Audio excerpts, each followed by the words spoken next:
नमस्कार मंडळी, आज पाहणार आहोत आपण बटाटा पापडाची अतिशय सोपी अशी रेसिपी। या पापडासाठी आपल्याला बटाटा उकडून घ्यायची गरज नाही, त्याचबरोबर हे पापड लाटायची सुद्धा गरज नाही।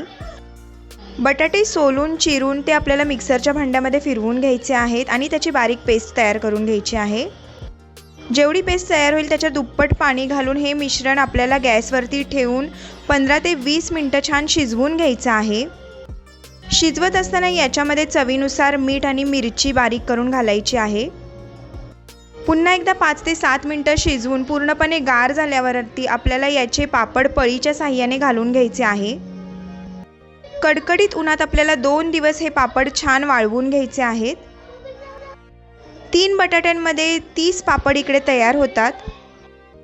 अतिशय सोपी रेसिपी आहे, तुम्ही सुद्धा ही रेसिपी घरी नक्की ट्राय करा।